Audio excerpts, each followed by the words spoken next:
ఓం శ్రీ గురుభ్యో నమః. హరి ఓం. గం గణపతయే నమః.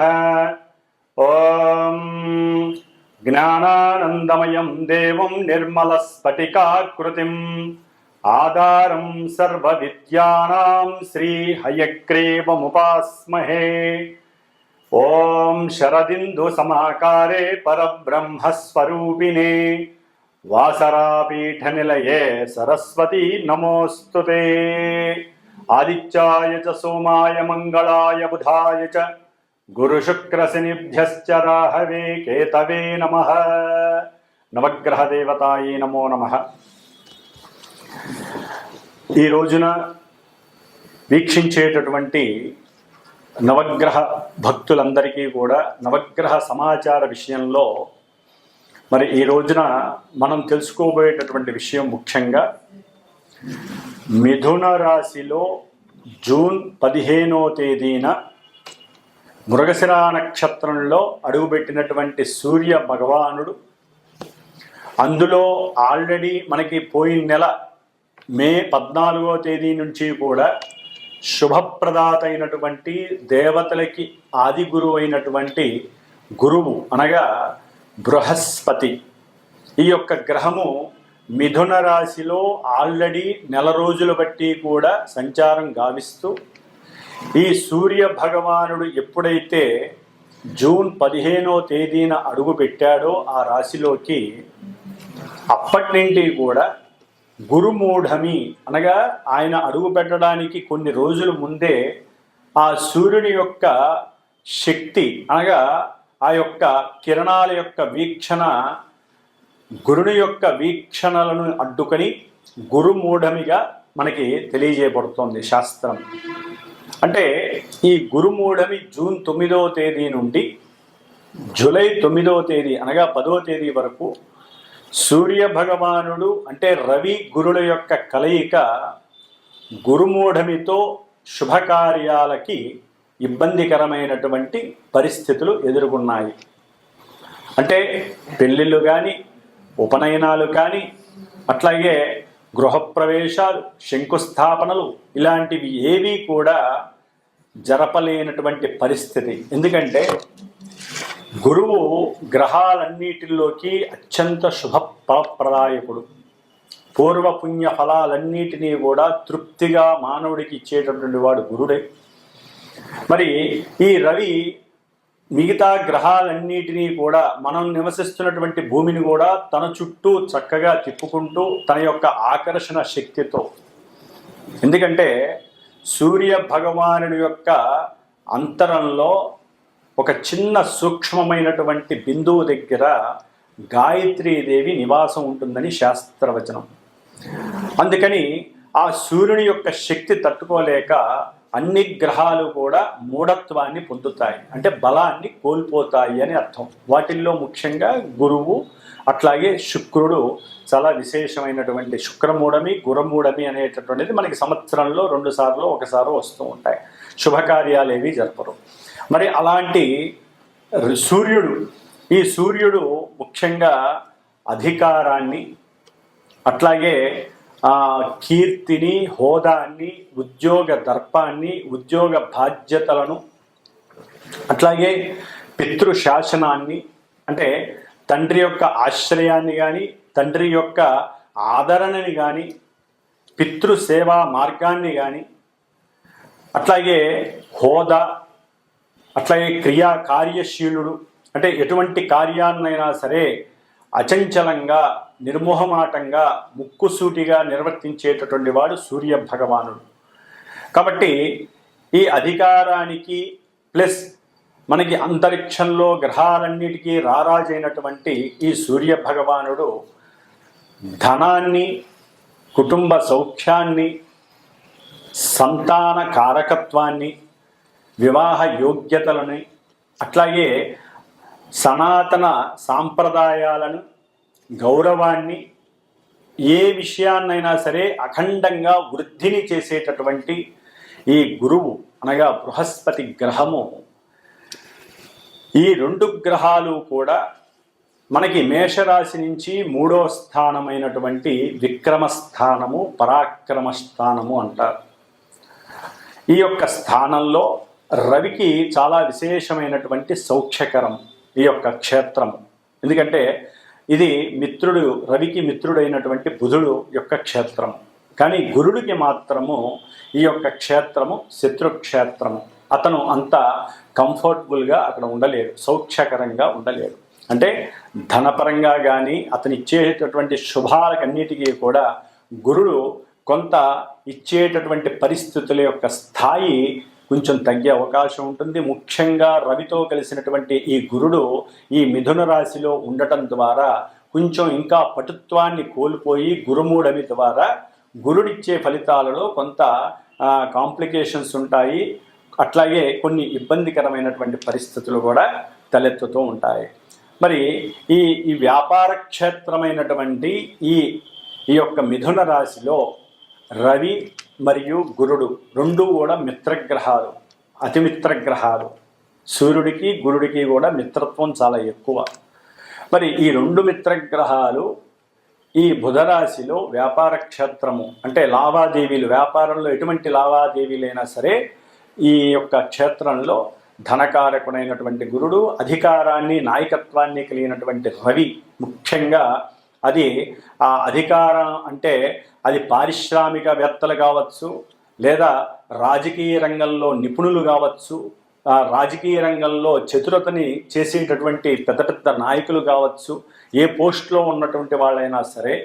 అట్లాగే ముఖ్యంగా న్యాయస్థాన జడ్జీలు కావచ్చు, టీచర్లు కావచ్చు, వ్యాపారాన్ని ఈ సమయంలో సద్వినియోగం చేసుకునేటటువంటి వారు ఎవరైనా సరే ఈ రవి గురువుల్ని ఏ విధంగా ఆరాధిస్తే మంచి జరుగుతుంది, శుభప్రదం అవుతుంది.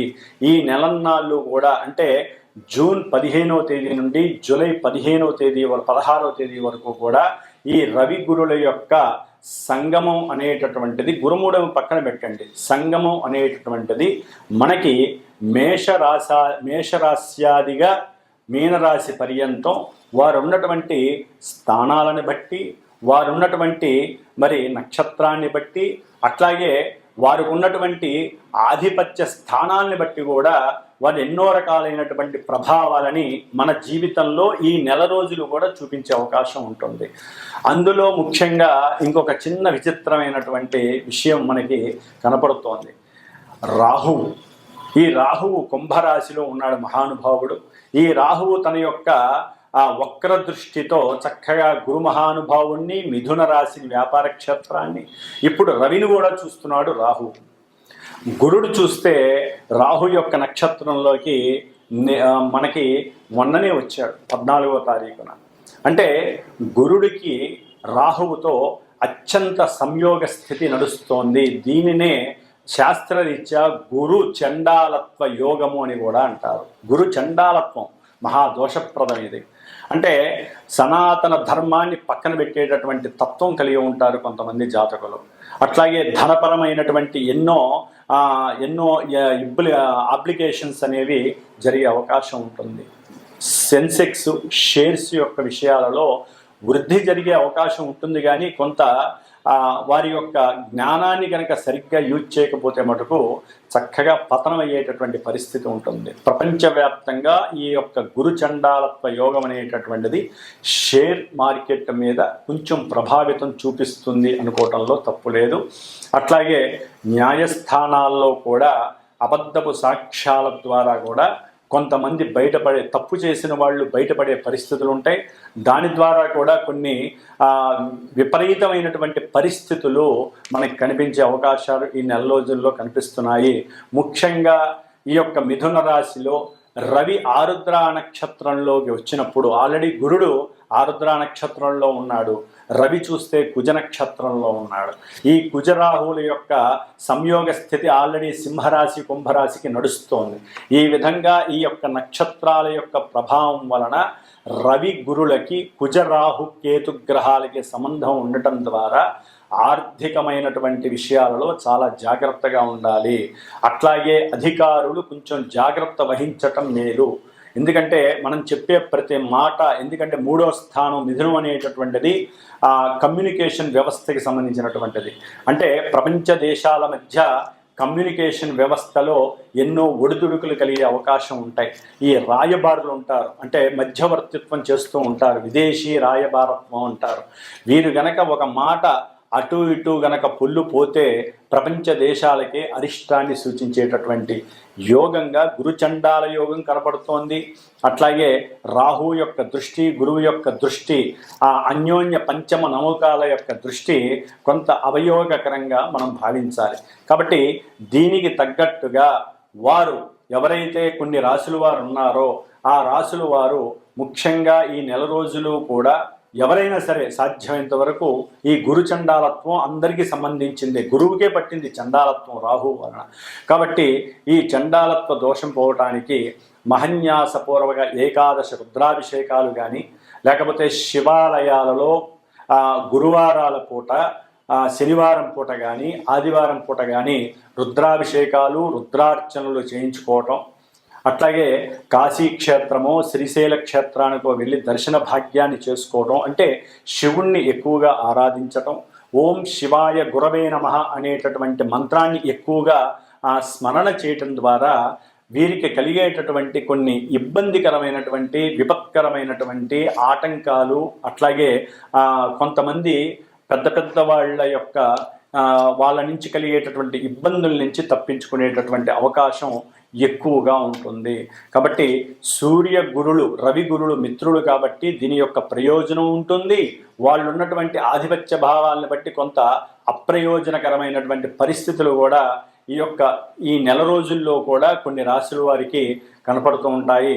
కాబట్టి మేషరాశి నుంచి మీనరాశి వారి వరకు ఏ రాశుల వారికి ఈ రవి గురులు ఇక్కడ ఉండటం ద్వారా శుభాలు జరుగుతాయి, కొంతమందికి ఇబ్బందులు కలుగుతాయి అనేటటువంటి విషయాన్ని మనం చక్కగా తెలుసుకోగలిగితే గనక దానికి తగ్గట్టుగా పరిహారం ఆచరిస్తూ, సింపుల్ పరిహారాలు ఆచరిస్తూ మనం ఈ నెల రోజులు ఈ 2 గ్రహాలు ఇచ్చేటటువంటి ఫలితాలని ఆస్వాదిస్తూ మనం చేసుకునేటటువంటి చిన్న చిన్న పరిహారాల ద్వారా చక్కటి ప్రయోజనాన్ని అట్లాగే రవి ఆత్మశక్తిని ప్రబోధిస్తాడు. అంటే ఆత్మశక్తి ఎక్కడా కూడా నెగ్లెక్ట్ చేయడు. అంత ప్రణాళికల ద్వారా గురుడు కూడా ప్రణాళికాబద్ధంగా చక్కటి లోకజ్ఞానాన్ని ఆస్వాదించి ఆ లోకజ్ఞానాన్ని తను స్వీకరించి వెదజల్లుతూ ఉంటాడు. కాకపోతే ఇప్పుడు కొంచెం బలహీనంగా ఉన్నాడు కాబట్టి గురుడికి ఏం చేయాలో కూడా మనం చూద్దాం. గురువుకి సంబంధించినటువంటి స్తోత్రాన్ని అందరూ కూడా ముఖ్యంగా దత్త ఆరాధన చేయటం, గానుగాపూర్ దర్శనం చేయటం ద్వారా కూడా గురువు ఇచ్చేటటువంటి నెగిటివ్ ఫలితాలు లేకుండా గురు చండాలత్వ యోగ దోషాన్ని మనం ఉపసంహరించుకొని, అట్లాగే ఈ యొక్క రాహు చేత చూడబడుతున్నటువంటి రవి గురుల యొక్క దోషాన్ని పోగొట్టుకునేటటువంటి పరిస్థితి దుర్గాదేవి ఆరాధన చేయటం ద్వారా కూడా రాహుని ఉపశమనం చేయడానికి అవకాశాలు ఉన్నాయి. కాబట్టి సాధ్యమైనంత వరకు అందరూ కూడా దత్త కవచాన్ని కానీ, దత్తాత్రేయుడి యొక్క గురుచరిత్ర పారాయణని కానీ ఈ నెల రోజులు కూడా వీలుంటే రోజుకి ఒక పావు గంట కేటాయించి చదివినట్లయితే ఈ గురుగ్రహ జాతకులు కానీ, అట్లాగే గురువు యొక్క రాశులకి సంబంధించిన వారు కానీ, గురు నక్షత్రాలైనటువంటి పునర్వసు, విశాఖ, పూర్వభాద్ర నక్షత్ర జాతకులు కానివ్వండి, ధనస్సు మీనరాశుల వారు కానివ్వండి, గురు మహర్దశలు, అంతర్దశలు, విదశలు జరుగుతున్న వారు జన్మలగ్న రీత్యా ఉన్నటువంటి పరిస్థితులను బట్టి ఈ గోచారంలో వారికి కొన్ని ఇబ్బందులు కలగడానికి అవకాశం ఉంటాయి. కొంతమందికి అదే అనుకూలమైనటువంటి పరిస్థితులు కూడా కలుగుతాయి. ఏదేమైనప్పటికీ గోచారం అనేటటువంటిది ఒక సూచన మాత్రమే తెలియజేస్తుంది. జన్మజాతకం అనేటటువంటిది దశలు, అంతర్దశలు, మనం పుట్టినప్పుడు ఉన్నటువంటి ఆ యొక్క గ్రహాల యొక్క స్థితిగతులు, అవి ఉన్నటువంటి నక్షత్రాలని బట్టి అవి ఆడేటటువంటి ఆటలో ఈ యొక్క గోచారంలో మనం పావులం అవుతాము. కాబట్టి అప్పుడు జరిగేటటువంటి సిచ్యువేషన్స్ అన్నీ రాసి పెట్టుంటాయి. కాబట్టి గోచారంలో అవి ఏ విధంగా జరుగుతాయి, వాటికి గురువుల ద్వారా అంటే మా ద్వారా సూచించబడినటువంటి పరిహారాలను ఏ విధంగా ఆచరించాలి, వేద మంత్రాలని మనం పట్టుకొని వేలాడాల్సిందే. వేదమంత్రోక్తంగా మాత్రమే గ్రహాలని ఉపసంహరించుకోవాలి. అంటే గ్రహాలు ఇచ్చేటటువంటి నెగిటివ్ రోల్స్ని, నెగిటివ్స్ని కూడా మనం పారద్రోలుకోవాలని వేదశాస్త్రం చెబుతోంది. కాబట్టి శాస్త్రంలో ఈ యొక్క జ్యోతిష్య శాస్త్రం కావచ్చు, మంత్రశాస్త్రం, ఇవన్నీ కూడా అనుసంధానం కలిగి అన్నీ కూడా మన యొక్క రక్షణ కోసమే మన యొక్క ఋషులు కానీ, పూర్వీకులు కానీ, దైవం కానీ మనకి ప్రసాదించినటువంటి వరాలుగా అందరూ తెలుసుకోవాల్సినటువంటి విషయం. కాబట్టి ఇప్పుడు మనకి మేషరాశి నుంచి మీనరాశి వరకు ఏ విధంగా మనకి రవిగురుల యొక్క అనుకూలతలు, ప్రతికూలతలు ఉంటాయో తెలుసుకుందాం. ఓం గం గురవే నమో నమః. కుంభరాశి ఈ నెల జూన్ 15వ తేదీ నుండి జూలై 16వ తేదీ వరకు కుంభరాశి వారికి ద్వితీయ లాభాధిపత్యం కలిగినటువంటి ధనకారకుడు, సంతానకారకుడు, అట్లాగే వాక్స్థానాధిపతి అయినటువంటి సమస్త కార్యాలయందు లాభాన్ని కలుగజేసేటటువంటి ఫ్రూట్ఫుల్ సిగ్నిఫికేటర్గా ఉన్నటువంటి అత్యంత శుభప్రదమైనటువంటి శుభుడైనటువంటి బృహస్పతి ఈ కుంభరాశి వారికి పంచమంలో ఉండటం, అట్లాగే కుంభరాశి వారికి సప్తమాధిపతి అయినటువంటి సూర్య భగవానుడు రవి పంచమంలో ఉండి గురుడితో కలిసి ఉండటం, రాహువు యొక్క నక్షత్రంలో ఉండటం, ఈ రాహువు జన్మరాశిలో ఉండటం. దీని ద్వారా ముఖ్యంగా ఉద్యోగస్తులకి, అది ప్రైవేట్ రంగమైనా లేదా ప్రభుత్వ రంగ ఉద్యోగస్తులైనా సరే, ఎవరైనా సరే, తాము ఆశించినంత ఫలితము ఉద్యోగ అవకాశాలు లేకపోవటము, చేసేటటువంటి ఉద్యోగాలలో వెనకడుగు పడటము, లేకపోతే వస్తుంది అనుకున్నటువంటి ఉద్యోగం సడలింపు లేకుండా వదిలివేయటం లేదా వారు తీసివేయటం, దాని ద్వారా మానసిక అప్రశాంతత, కోరుకున్నది జరగలేదనేటువంటి ఒక నిరాశ, అన్నిటికన్నా ముఖ్యం శరీరం పైన ఏదో పెద్ద బరువు పెట్టినటువంటి పరిస్థితి కలుగుతుంది. అంటే ఆత్మన్యూనతాభావము, ఆత్మశక్తి అనేటటువంటిది చాలా వరకు తగ్గిపోతుంది. పంచమంలో ఉన్నటువంటి గురుడు ఎంత యోగకారకుడో, పంచమంలో ఉన్నటువంటి రవి అంత హీనత్వాన్ని, ఇబ్బందుల్ని కలుగజేస్తాడు. వ్యాపారంలో ఒక రకంగా చెప్పాలంటే వీరు జాగ్రత్తగా, అంటే రవి గురులు మిత్రులు కాబట్టి, అది వ్యాపార క్షేత్రం కాబట్టి వీరు ఉల్లాసంగా, శారీరకంగా కరెక్ట్గా కష్టపడి ఒకరి ఆలోచనలు, అంటే ఎవరైతే భాగస్వాములు లేదా భార్యతో ఒకరికొకరు సంప్రదించుకొని, భార్యాభర్తలు సంప్రదించుకొని వారు చేసేటటువంటి వ్యాపారాలలో చక్కటి ధనలాభం కలగటానికి సరైనటువంటి ప్రణాళికలు ఏర్పాటు చేసుకున్నట్లయితే, ధనాన్ని సరైనటువంటి కమ్యూనిటీలో కానీ సరైనటువంటి స్థానంలో పెట్టుబడిగా పెట్టినట్లయితే చక్కటి ధనలాభము కలుగుతుంది. అట్లాగే భార్యాభర్తల మధ్య అన్యోన్యత, పరస్పర సహాయ సహకారాలు అంది సంతాన సౌఖ్యము కలగటానికి ఉపయోగపడుతుందనే చెప్పుకోవాలి. ఈ యొక్క రవిగురుల యొక్క సంయోగం. రవి పాపి అయి సంతానకారకుడైనటువంటి ఆ యొక్క గురుడితో కంజంక్ట్ అవటం వలన గురువు బలం తగ్గటం ద్వారా రవి అక్కడ కాస్త సంతానహీనత్వాన్ని కలుగజేస్తాడు, మానసిక వికారాలను వీళ్ళని కలుగజేస్తాడు. ఆరోగ్యరీత్యా కాస్త జీర్ణాశయ పరంగా కొంత ఇబ్బందులు కలుగుతాయి. థైరాయిడ్ సమస్యలు, చెవిటి సమస్యలు, అంటే చెవికి సంబంధించినటువంటి సమస్యలు వీరిని ఎక్కువగా ఇబ్బంది పెట్టే అవకాశాలు కూడా ఉన్నాయి. శిరోబాధలు ఉండే అవకాశం ఉంటుంది. అట్లాగే మోచిప్పల కింద భాగము పిక్కలు అంటారు, ఆ పిక్కలు పట్టుకుపోవటం, పిక్కలకి సంబంధించినటువంటి కొన్ని సమస్యలు రుగ్మతలుగా దాపరించటం కుంభరాశి వారిని క్షోభ పెట్టే అవకాశం ఉంటుంది. అయితే ఈ నెల రోజులు కొన్ని ఇలాంటి ఇబ్బందులు అనారోగ్యపరంగా వీరిని ఇబ్బంది పెడతాయి. కాబట్టి దానికి తగ్గట్టుగా ఈ రవికి సంబంధించినటువంటి స్తోత్రాన్ని జపాకుసుమ సంకాశం కాశ్యపేయం మహాద్యుతం తమోరిం సర్వపాపఘ్నం ప్రణతోస్మి దివాకరం అనేటటువంటి స్తోత్రాన్ని నిత్యము ఒక 60 సార్లు చక్కగా చదివినట్లయితే మీకు సంతానపరంగా సమస్యలు రావు. లేకపోతే సంతానపరంగా కొంత వారు తిరిగే తిరుళ్ళకి కుంభరాశి వారికి వారికి ఉన్న ఆలోచన విధానానికి మీకు ఖర్చు విపరీతమయ్యే అవకాశం ఉంటుంది. అట్లాగే మీరు చేసే వ్యాపారాదుల్లో కొన్ని అబద్ధపు మాటలు చెప్పి ప్రేలాపన చేసి వ్యాపారాన్ని ముందుకు తీసుకువెళ్ళాలనుకుంటారు. అక్కడ కూడా కొన్ని అవి బహిర్గతమై మిమ్మల్ని ఇబ్బంది పెట్టే అవకాశం కూడా ఉంటుంది. కాబట్టి కొంచెం జాగ్రత్త వహించడం ద్వారా మీరు అబద్ధాలు చెప్పకుండానే వ్యాపారం వృద్ధి చెందడానికి భవిష్యత్తు మీకు ఉపకరిస్తుంది. పంచమంలో ఉన్నటువంటి గురువు బలవంతుడైతే తప్ప మీకు సంతాన సౌఖ్యము, గృహ సౌఖ్యము, భోజన సౌఖ్యము కలగవు. ముఖ్యంగా ధనలాభాదులు కలగాలంటే ఇంకొన్ని రోజులు, 1 నెల రోజులు వెయిట్ చేయాలి. రవితో కూడినటువంటి గురుడు కొన్ని విషయాలలో లాభాల్ని, కొన్ని విషయాల్లో ఇబ్బందుల్ని కలుగజేస్తాడు.